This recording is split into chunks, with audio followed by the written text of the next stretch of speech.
Hello, I'm Dr. Addie Lucille Ellis. I am 46 years of age. Today is September 30th, 2015, and I'm here in Sacramento, California. Today I am sitting with my mother. My name is Margaret Ann Ellis. I am 69 years of age. Today is September the 30th, 2015. I live in Sacramento, California, and I'm here with my daughter, Dr. Addie Ellis.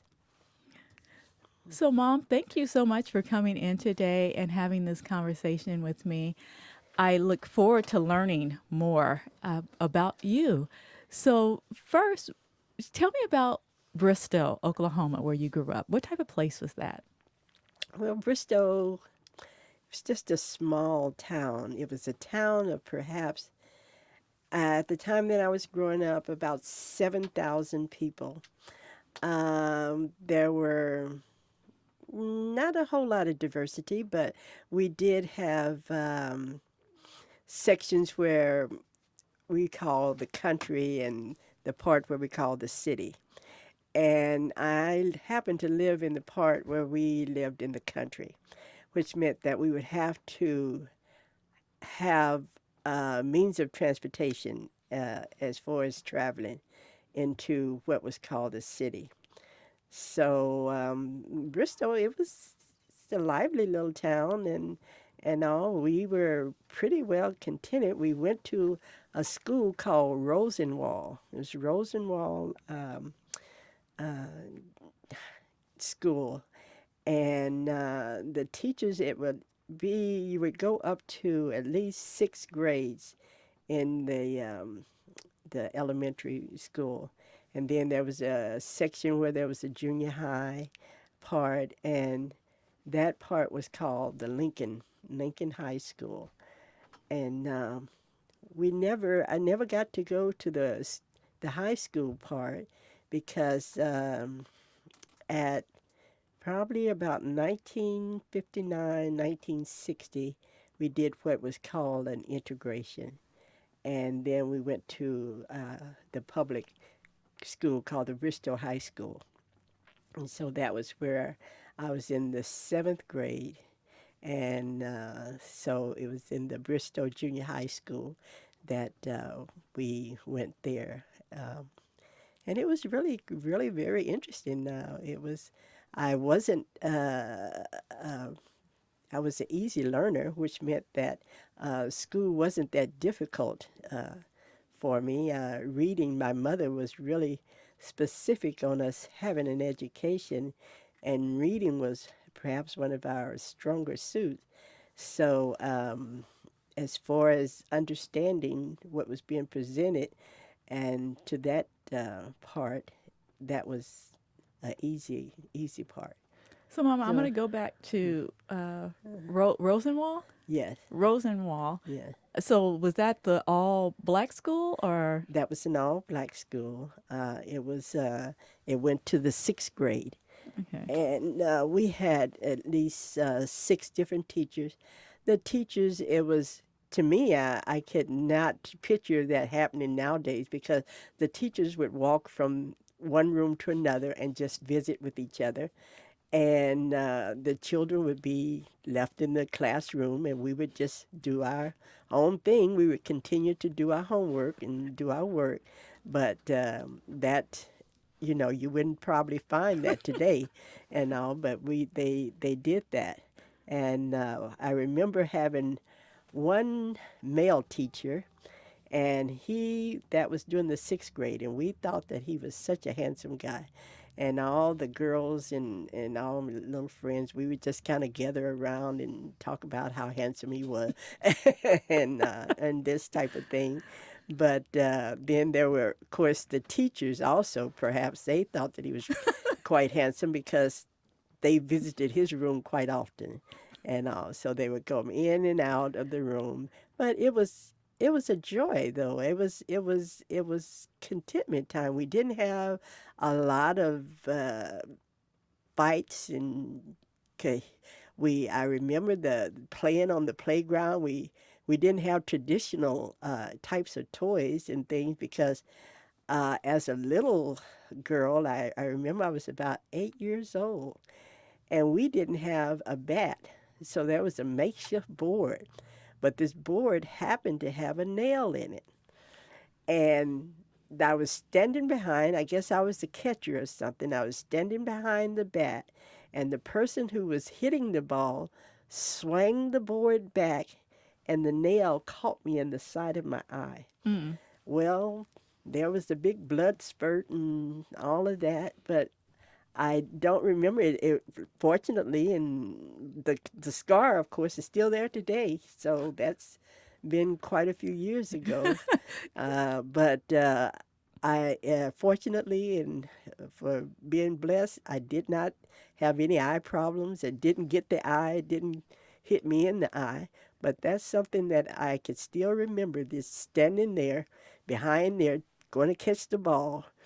These were our makeshift things that we just whatever we had, we used. And it just happened that we had this board, and this board just happened to have a nail. I guess the teacher didn't notice it or Oh whatever. wow. So this was during school. This was during school time. And this was at Rosenwald School, right in the front of the school. And we had the ball, but we didn't have the bat. So the bat was whatever we could find on the ground. So that was what we found was a board, and the board it just happened to have a nail in it. So So I'm having this image of the nail side of the face. I mean, I know the scar because I remember always seeing it growing up.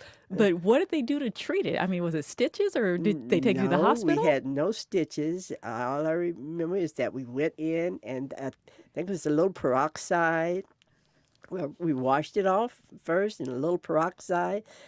The bleeding stopped. Apparently, it wasn't a deep wound, so it was just a lot of blood at one time, and then the bleeding stopped, and it was just compressed there. And I think we found a little band-aid to put on there, and that was it. That's how I went home with the little band-aid over my eye. Finished out school and just went on. Yeah, we just went on from there. I probably really didn't think. I don't even remember crying that much. Really, I just really don't. It was just that I know that it hurt probably at that time, but it just wasn't that. I just, oh, okay, just blood there. So And, with Rosenwald School and being at the I'm gonna use the vernacular of the time at the colored school with yeah, everyone there. yeah. It sounded. Tell me about like you were saying that it was closeness or I would say that we didn't have a lot of the confusion that I can figure as confusion as to you're better than me or I'm better than you type of thing. Um, I don't recall that as much, although there was that little distinction because the children that lived in town did have that little affinity that they were a little bit more progress than those of us that lived in the country.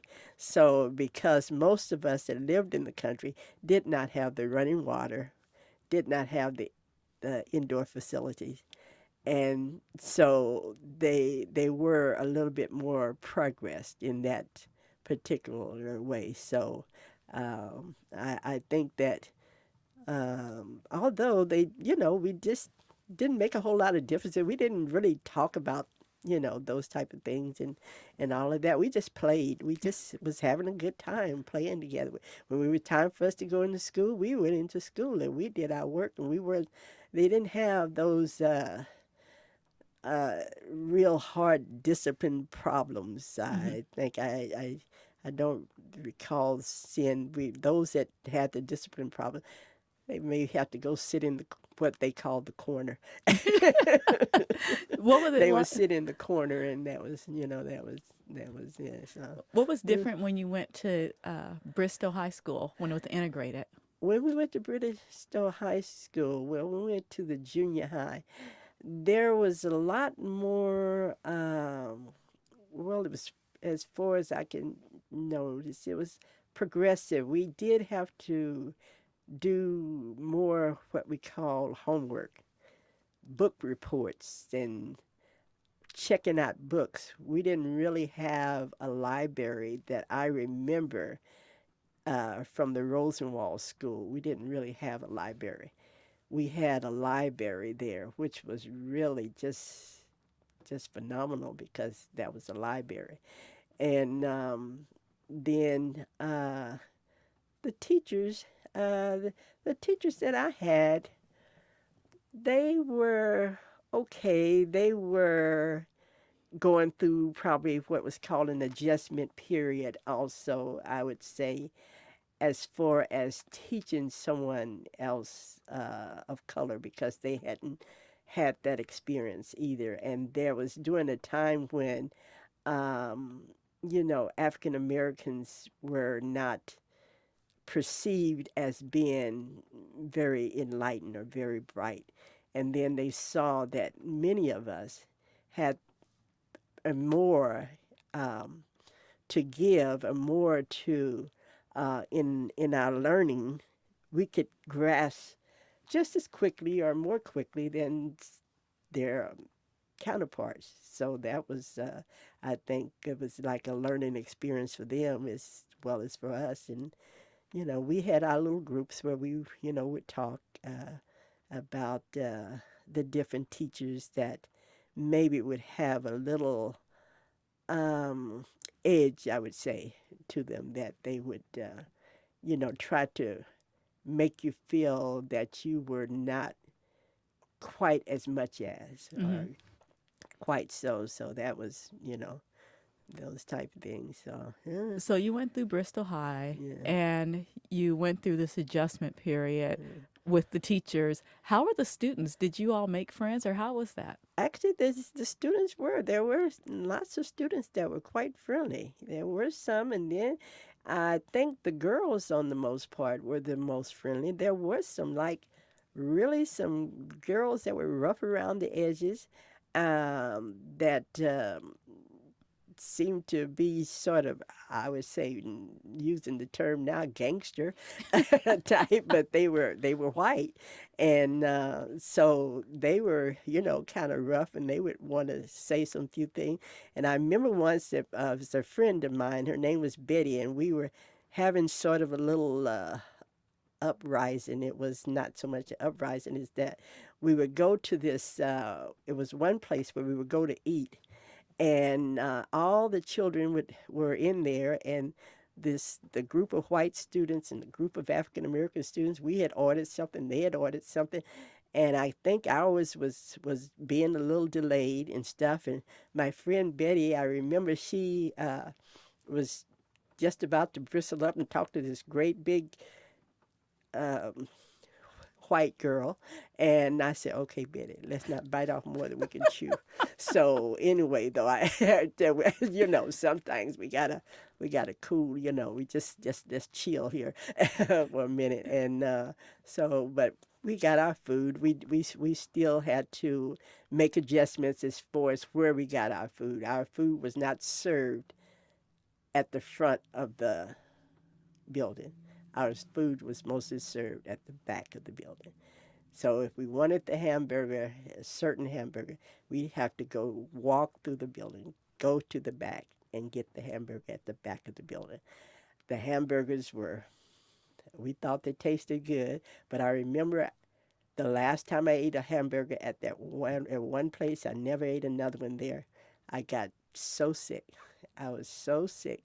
I don't know what was in the hamburger. I don't know what happened to the hamburger, but I remember getting sick, and I remember that I never ordered another hamburger from that place, and I don't think I ate a hamburger for a long, long time, except for the ones we cooked at home. Hmm. So we did the ones that we cooked at home, but it was interesting. We didn't have really a whole lot of. We had our friends. We did have as any other place. You just progressed in your own groups.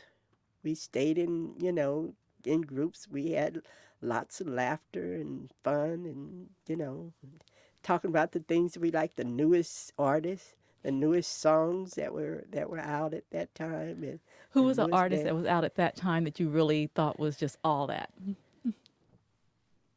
Well, back then it was. I remember the Temptations were popular. I actually right at this moment it was a Lloyd Price. Really, that was way back there. It was a Lloyd Price and Wilson Pickett and Sam Cooke and um, just and some of them now I've just forgotten. So, Just but they were those were the happening songs and they were the ones that we were that we were dancing to and um, so it was really interesting. so you said that Bristow Uh, had the city and the country, yeah. and the country, the country folks had their own little thing. Where did you guys used to go out, like when you were teenagers? Where did you go? Oh, now when we were teenagers, we went over into Bristow from the country. I was when I had little friends, little male friends that would come that had their a car and would come out pick me up, and or either when my sisters, they were all grown, and when they would come back home to visit with us, they would I could go along with them and they would drop me off at the teenage place. There was little, it wasn't like a club, but we have what was called the jukebox.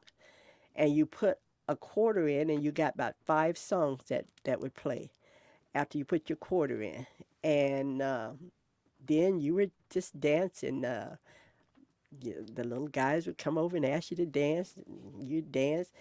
After the dance, you'd go back and the girls would be talking together in their little groups, and the boys would be talking in their groups, and so it was always when the slow song came up, who you gonna dance with? Who was gonna come over and ask you first? The it was the slow song, and all. But the fast song, it didn't much matter because you were. But we still you made contact. You held hands then when you were dancing.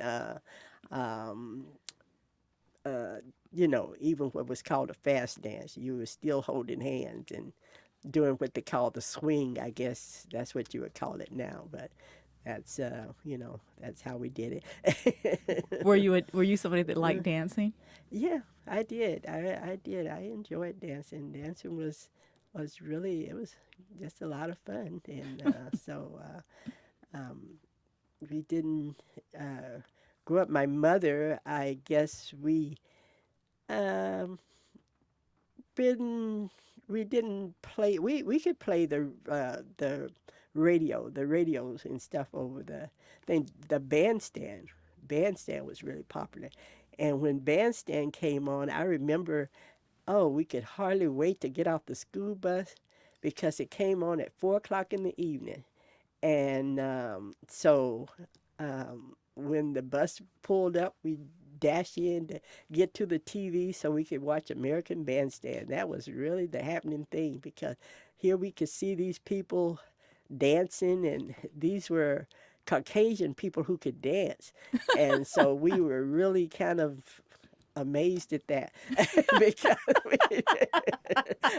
because we didn't you didn't see that. Mostly they didn't have a whole lot of rhythm and all, but these people we thought that they could really dance, and and Dick Clark, and then you got a chance to see the actual artists that the records that you were listening to and all, that you could actually see the artist because Dick Clark would have the artist, an artist, Right. on ever so often and all. So those were just great.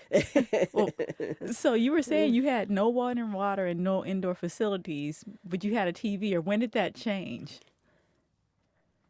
Actually, the indoor facilities never really came up because we pretty much did not get indoor facilities until everyone was pretty much grown. We had all were all grown and was probably away from home when my mother finally got the indoor facility. So as far as the running water, we had what was called a well, and you would let a rope down into there was a like the you would call it for a better thing a hole. You would let the rope or chain or whatever it was with a bucket on the end of it, and you would let it all the way down, and then you would hear like this little bubble bloop, bloop, and then you would know that it was filled up. So then you would take your pulley and pull it up again, and you would take it inside, and you had another container that you put it in, and that was your water. And when you wanted to heat it up, you would take the water and you would put it on the stove. You would either use a tea kettle or a pot or whatever was available at that time, and you would heat the water on the stove. And at the time, you have to bear in mind that you didn't turn the gas on. You had wood that you put inside of a stove. And when you put the wood inside the stove, this in turn, you could set your pans on top. There was a stove for cooking, and there was a stove for heating. The heating was in the living room area. The cooking one was in the kitchen area. And so when you put this wood in there, my mother made the best cakes that came out of this oven. And we, as I say, we heated the water on this stove, and washed the dishes. When we needed to take a bath, we heated the water, put it in what was called a number 3 tub, and we heated the water and drew enough water to have the water that was hot and made it just where it was warm enough. And that's where we took our bath, in the little area where we had to take the baths and all. And we stayed clean that way. And when it was time to wash clothes, we had what was called a pot. It was a big round pot. The pot I still have to this day. The pot now houses flowers, but during that time, we would put the water in there, and you build it was outside in the yard, and you put wood up under there, and that would heat the water. You would take the water out of the pot, take it over to the wash machine, and then just know that this was a washing machine. This wash machine had what's called what you had a wringer. You put the clothes in there, and it had the agitator, and it would wash the clothes. It didn't have an electric cord on it at the time. You'd have to put gas in the little pump, and you put gas in there. Then you had to step on the pedal, sort of like you would pull in the levee of a lawnmower, Mm-hmm. sort of like that. But you would put the clothes in there, and the agitator would start, and it would wash. And as it would wash, then you would take the clothes and you would put them through what was called a wringer.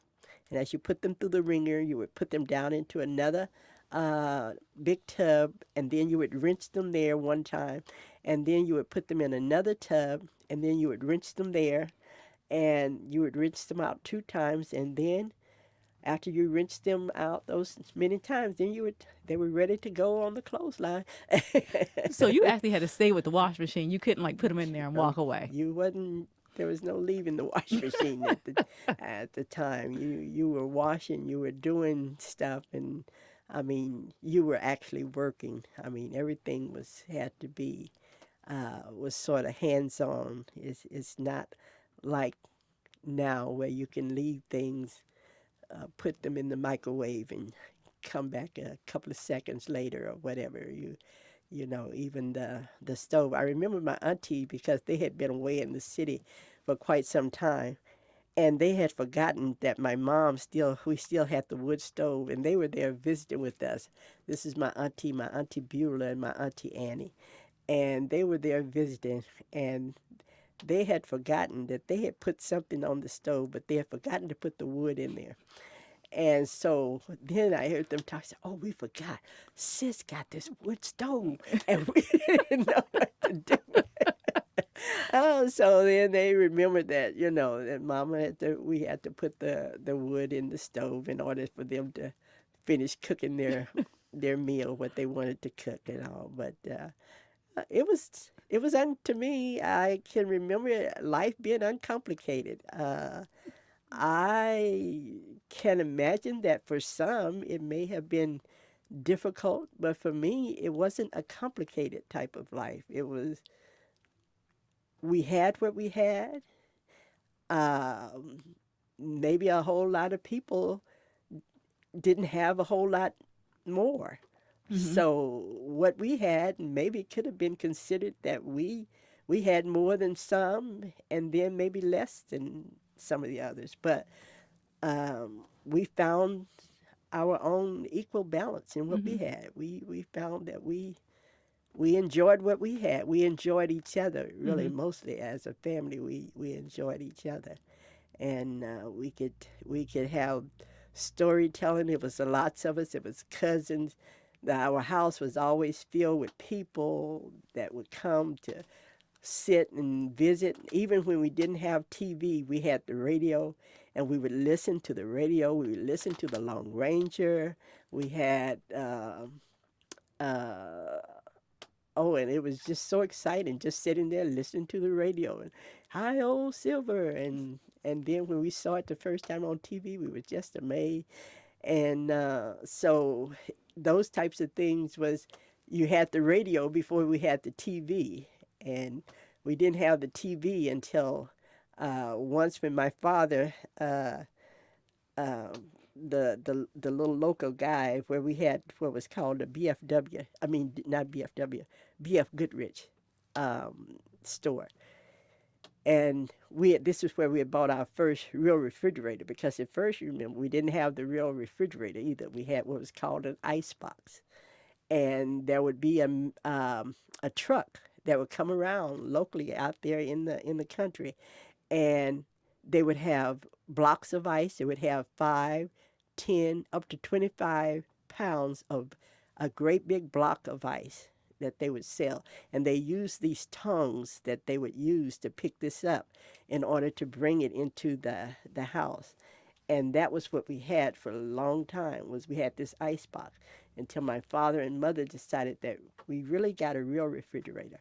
And the real refrigerator was got at the local BF Goodrich store. And so then one time the salesperson, Raymond, we knew him by name, I said, "Well, then you should get a TV, for your family." So anyway, he persuaded him to get the TV, and the TV that we had was a little round screen TV. It had a round screen. I've never seen another TV like it, and I've never seen another one. But to us, it was like the 64-inch that you would have nowadays, because that little round TV was just everything. And when you had to have an antenna because we were out in the country.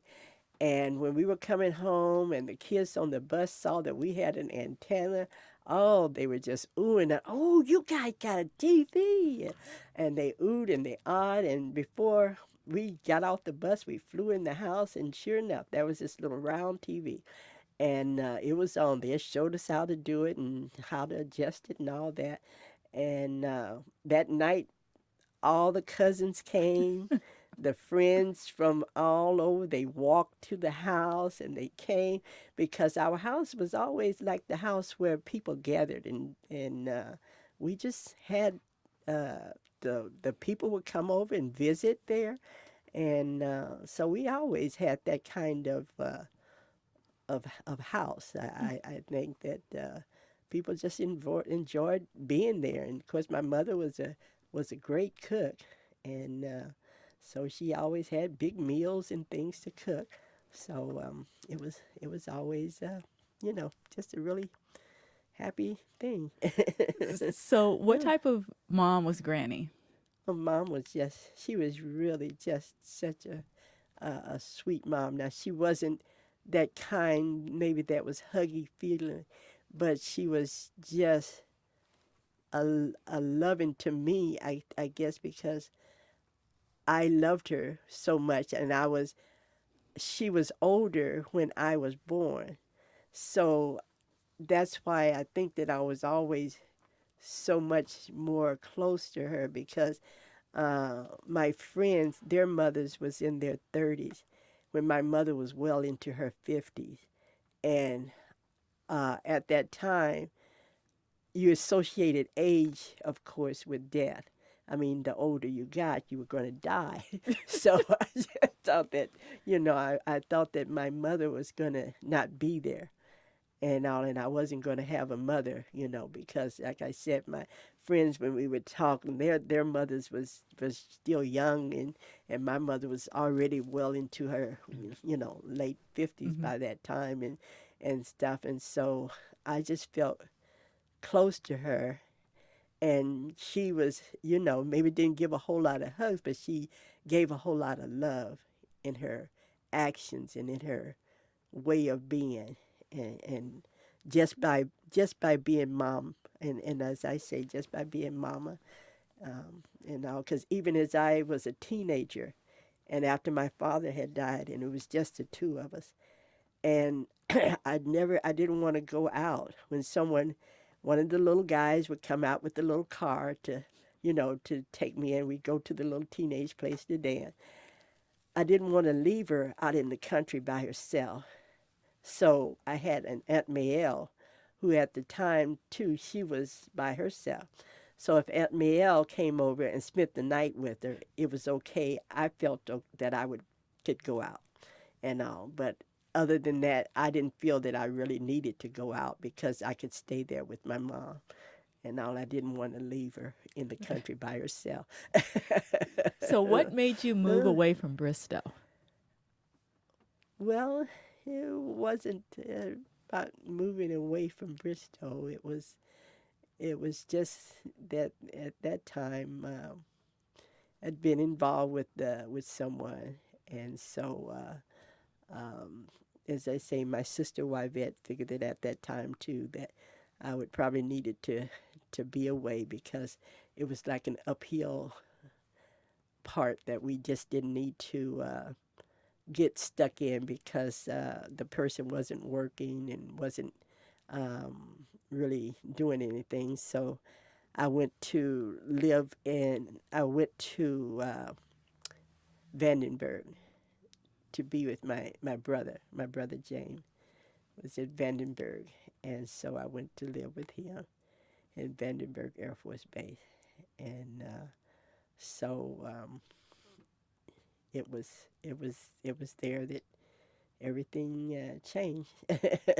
So, what changed when you went to Vandenberg? What was good about Vandenberg? Well, Vandenberg, it was an Air Force base. It was an Air Force base, and my was things and people I'd never seen before, and all. And of course, at this time, I was, a young girl with I guess, as you would say, not a whole lot to do. I, graduated from high school. I had graduated from high school, but graduating from high school, um, at that time, really, um, it was just something that was different. We just went. I was just there with my brother.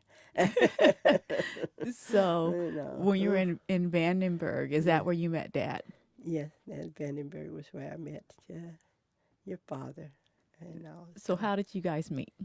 We met officially at a little club in Lompoc, California, and officially at this little club in Lompoc, California. My sister-in-law, he used to come into the cafeteria where she worked, and she would always tell him that I have a sister that's coming, and you have to meet her.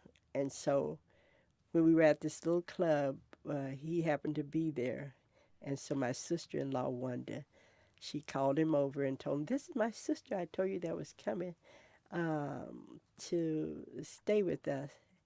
And, so she introduced us.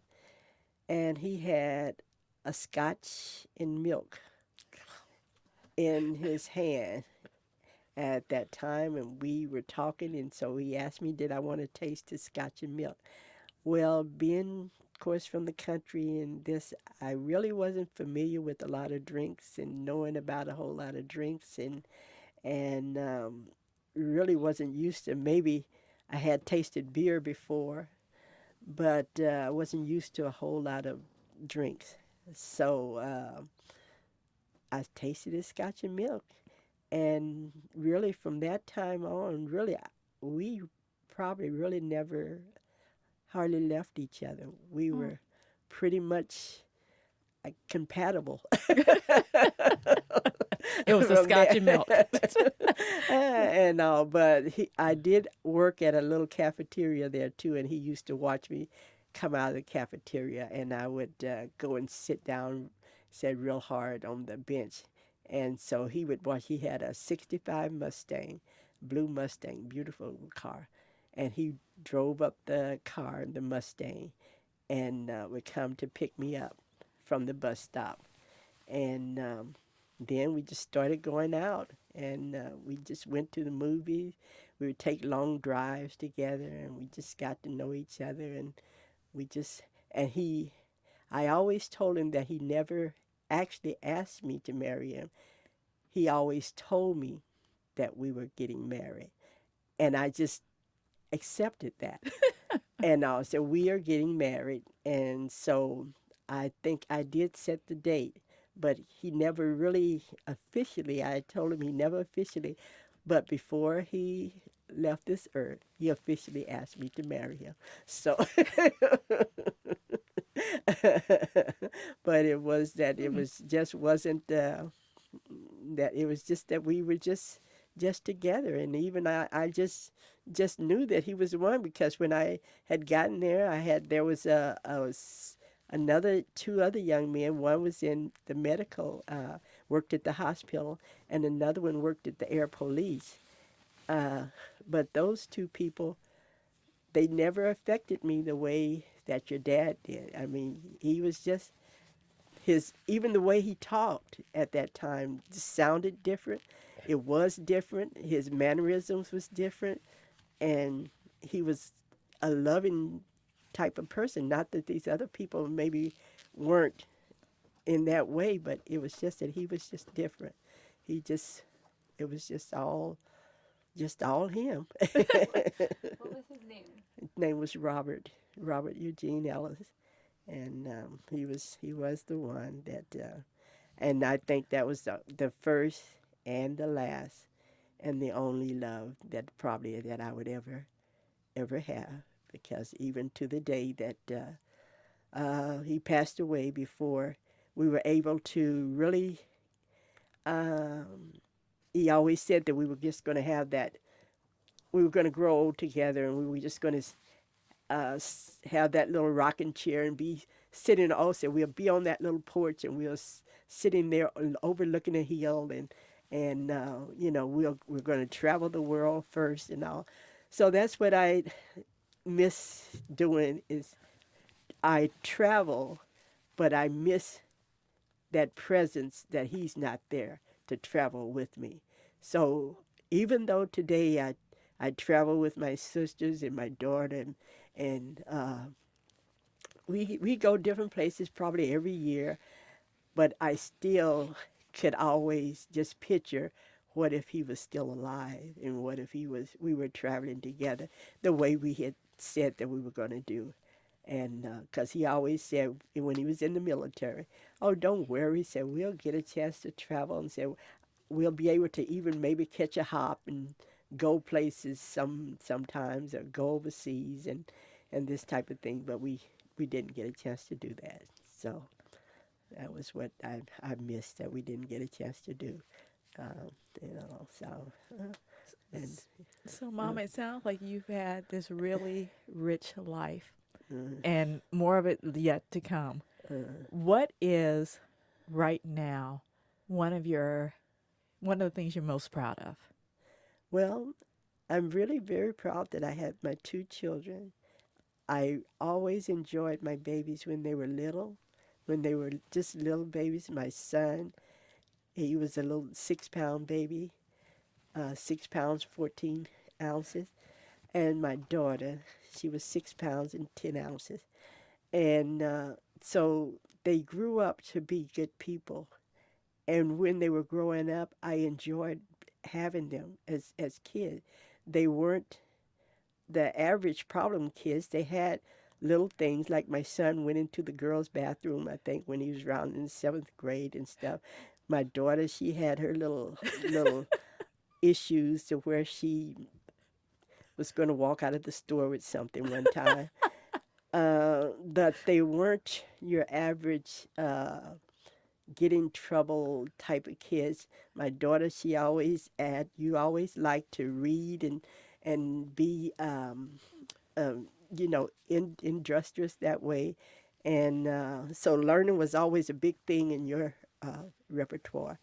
And even to the point to where when she was a little girl and my son would read, I would have them read out loud. And he would read and he was slightly dyslexic and he would get the word was and saw mixed up. But by the context of the sentence and by the context of how he was reading, my daughter would always know which the which word it was supposed to be. Was it going to be was or was it going to be saw? But my son would struggle with that. And so she would always blurt it out. And then that would upset him and make him get on his nerves that she was just a little Susie upstart and all. And so, Mom, just make her be quiet. And so, anyway, I said, well, baby, let him do his reading. Now you have do that. But my two children do very much make me proud. They have chosen good careers and they've did good work. No one is, my son is in the law enforcement part. My daughter's in education. So I'm very proud of them, plus my grandchildren. Yeah, Thank it's you the, so much, Mom, yeah, for the time together. I appreciate it. yeah. It was just, it went really fast. Of course, it's, there's history all along.